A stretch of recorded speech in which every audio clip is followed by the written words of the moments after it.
guys, my amazing learners. I am Dhanalakshmi, your English tutor. I welcome you all back to my channel Language Quest. இன்னைக்கு நம்ம பார்க்க போற topic அப்படிங்கிறது நீங்க பிகினர்ஸா இருந்தாலும் சரி, இன்டர்மீடியேட்டா இருந்தாலும் சரி, சூப்பரா யூஸ்ஃபுல்லா இருக்கக்கூடிய ஒரு டாபிக் தான் பார்க்க போறோம். இந்த ஐ விஷ் யூஸ் பண்ணி நிறைய சென்டென்சஸ்ல பார்த்திருப்போம். பிகினர்ஸா இருக்கீங்க அப்படின்னா அப்பதான் கத்துக்கிட்டு இருப்பீங்க இல்லையா? ஸோ இதெல்லாம் யூஸ் பண்ணி கேள்விப்பட ஆரம்பிச்சிருப்பீங்க. ஆனா அதை எப்படி கரெக்டா யூஸ் பண்றது அப்படிங்கிறது தெரியாம இருக்கும்.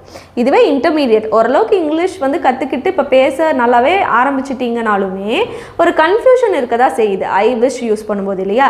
இன்றைக்கி எல்லா விதமான கன்ஃபியூஷனுமே போகி இது எப்படி கரெக்டாக யூஸ் பண்ணி நம்ம இங்கிலீஷில் பேசுகிறது அப்படிங்கிறத கற்றுக்க போகிறோம். இப்போ நேராக இந்த எக்ஸாம்பிள் சென்டென்ஸையே பாருங்களேன். நான் உனக்கு உதவி பண்ணியிருந்தால் நல்லாயிருக்கும். ஸோ இந்த மாதிரி சொல்கிறோம் இல்லையா, நான் உனக்கு உதவி பண்ணியிருந்தால் நல்லாயிருக்கும், இல்லைனா உனக்கு பண்ணாமல் இருந்ததா உதவி பண்ணாமல் இருந்திருந்தால் நல்லாயிருக்கும். நம்மளோட விருப்பத்தை சொல்கிறோம்.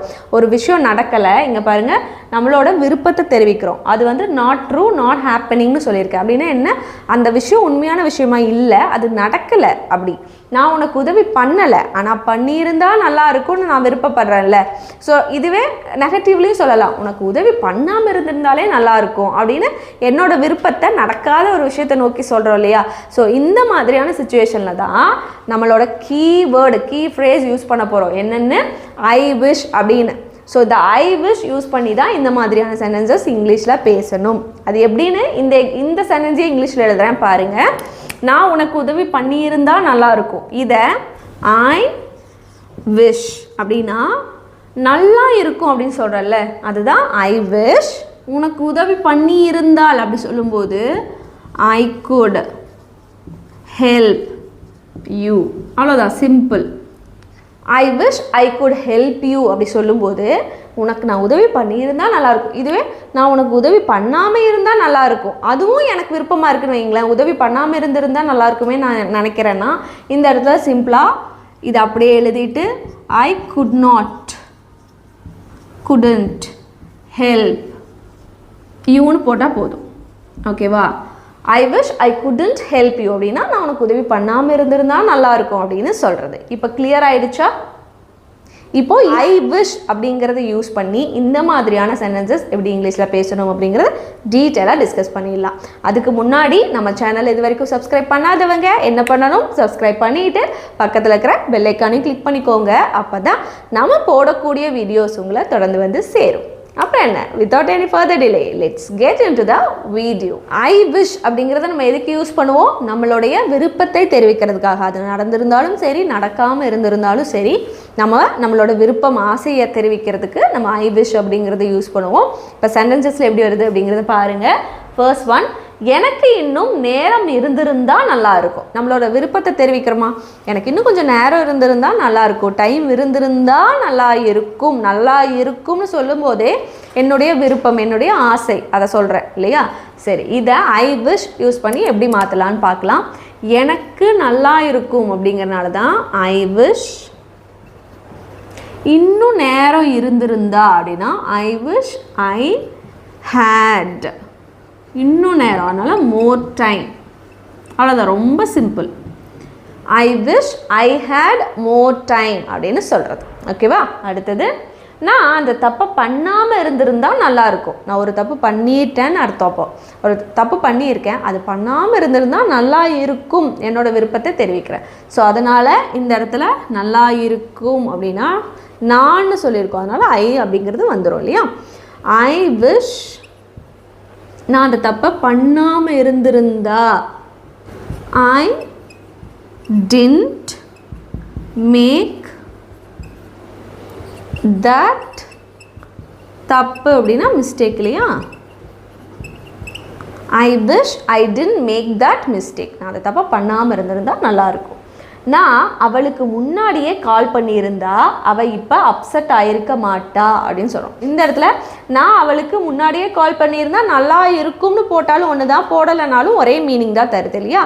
சரி, இதை நான் அப்படிங்கிறனால தான் ஐ இந்த இடத்துல பண்ணியிருந்தான்னு சொல்லும்போது நம்ம விருப்பத்தை தெரிவிக்கிறோம் அந்த இடத்துலையே இல்லையா? நம்ம என்ன ஆசைப்படுறோம், நம்மளோட விருப்பம் என்னங்கிறது தெரிஞ்சிருது. ஸோ அதனால் ஐ விஷ் ஐ அவளுக்கு முன்னாடியே கால் பண்ணியிருந்தா அப்படின்னா ஐ ஹேட் கால்ட் her. முன்னாடியே earlier.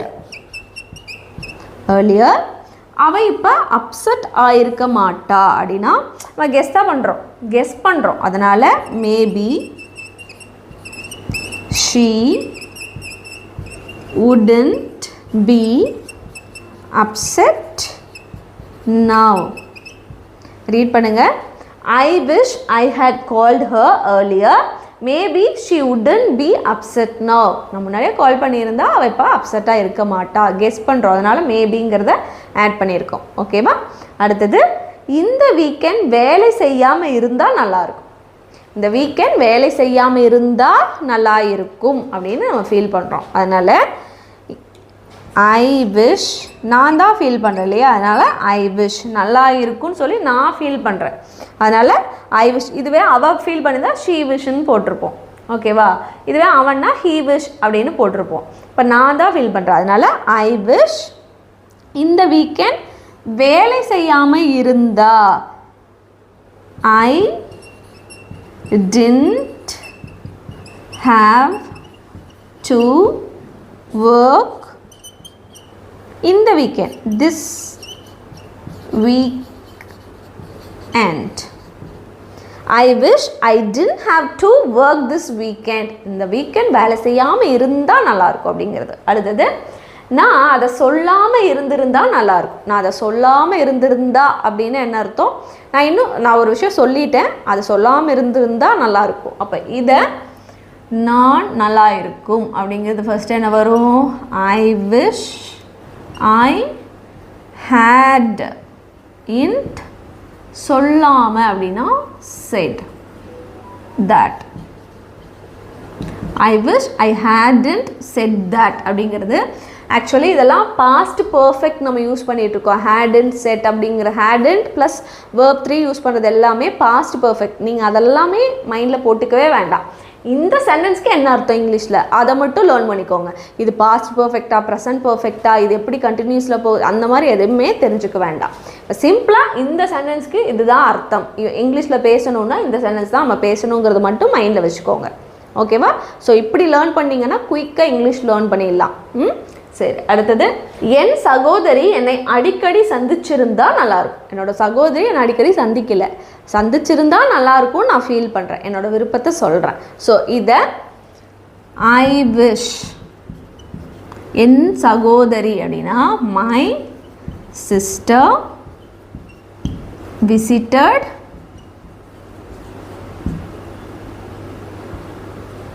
Me often. அடிக்கடி சந்திச்சிருந்தா நல்லா இருக்கும்னு சொல்கிறோம் இல்லையா? I wish my sister visited me often அப்படின்னு சொல்லியிருக்கிறோம். அடுத்தது, நான் ரொம்ப நம்பிக்கையாக இருந்திருந்தா நல்லாயிருக்கும். நான் ரொம்ப நம்பிக்கையானவனாக இருந்திருந்தால, நம்பிக்கை வச்சுருந்தா நல்லா இருந்திருக்கும் அப்படின்னு நான் ஃபீல் பண்ணுறேன். ஸோ இதை ஐ விஷ் ஐ ஹேட் ரொம்ப நம்பிக்கையாக இருந்திருந்தா அப்படிங்கிறனால I wish I had more confidence.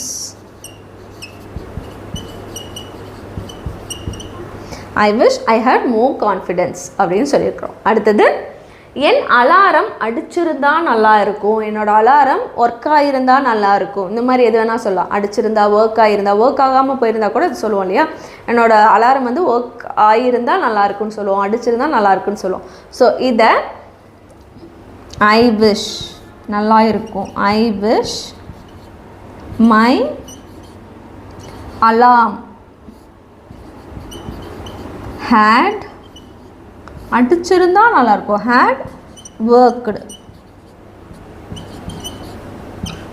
I wish my alarm had worked அப்படின்னு சொல்கிறோம். அடுத்தது, நான் அந்த வாய்ப்பை எடுத்திருந்தா நல்லாயிருக்கும். நான் அந்த வாய்ப்பை எடுத்திருந்தா, அந்த வாய்ப்பை பயன்படுத்தி இருந்தா, இந்த மாதிரி எது வேணால் சொல்லலாம். ஸோ இதே இங்கிலீஷில் நம்ம எப்படி மாற்ற போகிறோம்? நான் தான் இருக்குது. So I wish I had taken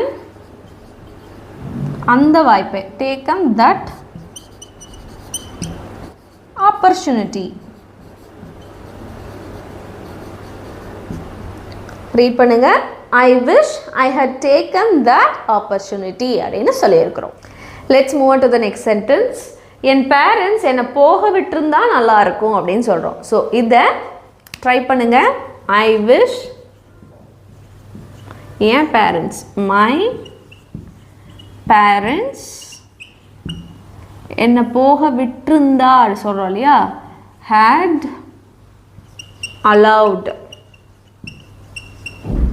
allowed me to போக அப்படின்னா go. I wish my parents had allowed me to go அப்படின்னு சொல்கிறோம். அடுத்தது, நான் உன் பேச்சை கேட்டிருந்தா நல்லாயிருக்கும். நான் உன்னோட பேச்சை கேட்டிருந்தா நல்லாயிருக்கும், நீ சொல்கிறத அட்லீஸ்ட் கேட்டிருந்தா நல்லாயிருக்கும் அப்படி சொல்கிறது. ஸோ இதை நான் அப்படி தான் இருக்குது. அதனால் ஐ விஷ்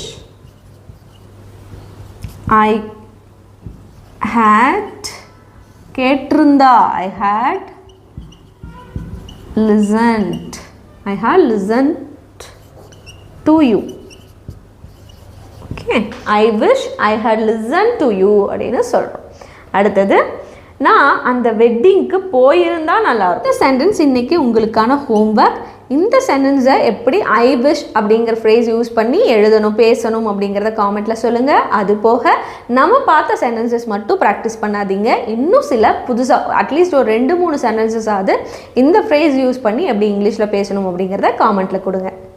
இதோட இன்றைக்கான லெசனை நம்ம சூப்பராக பார்த்து முடிச்சாச்சு. இந்த லெசன் கொஞ்சம் ட்ரிக்கியாக இருந்தாலும் ரொம்பவே யூஸ்ஃபுல்லான ஒரு லெசனு நம்ம இங்கிலீஷில் தொடர்ந்து பேசியிருக்குது. எவ்ரிடே கான்வர்சேஷனுக்கு ரொம்பவே யூஸ்ஃபுல்லான லெசன்னே சொல்லலாம். ஓகேவா? நீங்களும் அதே மாதிரியே நினச்சிங்கன்னா நீங்கள் செய்ய வேண்டிய ஒரே விஷயம், நம்ம சேனலை சப்ஸ்கிரைப் பண்ணிவிட்டு பக்கத்தில் இருக்கிற பெல் ஐக்கானையும் கிளிக் பண்ணிக்கோங்க. அப்போ தான் நம்ம போடக்கூடிய வீடியோஸ் எல்லாம் உங்களை தொடர்ந்து வந்து சேரும். நான் உங்களை இன்னொரு யூஸ்ஃபுல்லான வீடியோவில் பார்க்குறேன். until then take care, bye bye.